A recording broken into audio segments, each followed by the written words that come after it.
Here's another 2-on-2 angling game we do. This is fantastic. 21 gets picked. They communicate. They stay on a player. How many times have you had players where a player turns back on you and he goes for that skate the other way because it's the easier way to do it, right? We're gonna stay on that. You know, all three of the coaches. It takes coaches because you can't see everything all the time as much as you'd like to, but this is just an incredible, defensive clip.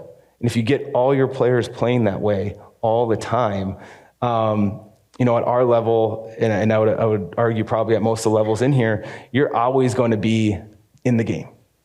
You're always going to be enjoying, you're always going to be growing. And then you blow the whistle, and then you could do anything with this stuff, but we talk about line changes. So we can go, hey, sometimes it's 5 push-ups for the last guy out of the zone, because how many of you guys see the line changes from all the way across the ice, and basically you play 5-6 seconds of a shift shorthanded? So you can work that into it. It can be in multiples of things, but that's a great shift. Watch this clip here. Just staying with your guy, staying in the battle, boxing out, body contact, good angle, goal. And this is a very basic part of it, but this is enforced where not letting this player behind the net get into the middle of the ice. He tries to cut back. There's the shoulder-to-shoulder contact. It turns into a really good scoring chance. So checking and angling, really important piece of the game at every level, obviously. Routes and pucks to the back post. Last one here. These are the tougher ones to see with one coach. And believe me, I miss a lot of these. A lot of times I see them when I go back to the video at the end of the day. Right now, the blue player has the puck. So 3-on-3 cross ice, he's probably responsible for him. He's probably responsible for him. So we drift for 1 second. We lose our focus for 1 second. We drift 5-6 feet out of place. And in a small area game, that becomes a scoring chance.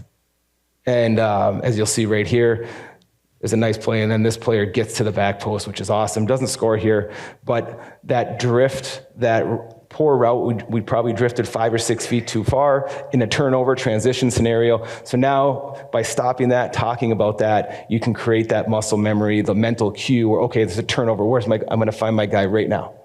And that's something that if we have to be on as coaches to see that, but now you're making a difference. Watch number 11 right here, same type of play. Blue's going to go back, get the puck. He's looking. Right now he's looking, he's stopping. Okay, this is his guy. He was just on offense, now he's transitioning to defense. That's his player. So now it's not just a quick pass up for a breakaway. So that's when you know that you're making a difference when it comes to your habits and creating those habits. Some players are going to do it naturally, some aren't. But as a team, if you value those things and you have a list, and it's a negotiated list with your leaders on your team, potentially, and your staff, it's very powerful. Back post. Talked about that. This is our smallest player, and I put him on here, Grayson Arnott, who's a St. Andrews College alum. Coach Manning had him. He said when he was in grade 11 here, he was 99 pounds, if you can imagine that. He actually plays defense for us. He's a very good player. But if your smallest guy can put his knee out and get that puck to the back post, and he was the guy that did it in the last clip as well. It doesn't work out here for him, but this is a great habit. How many times you see a scoring chance and a backhand right into the pad or a wide shot, it's nothing.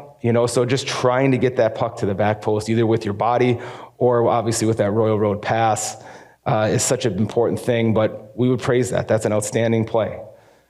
And here's a great sequence. You throw all these things after you talk about them, you throw them all, and you can see, you go back, and I won't catch all these necessarily every practice, but this is a really good angle. Forces a cutback, stays on him now right here. The puck is moved. This should be body contact, box out scenario, right? Because not making contact and preventing the momentum to the net here allows this player to get into the offensive part of it. Now, we would talk about trying to get to the back post here.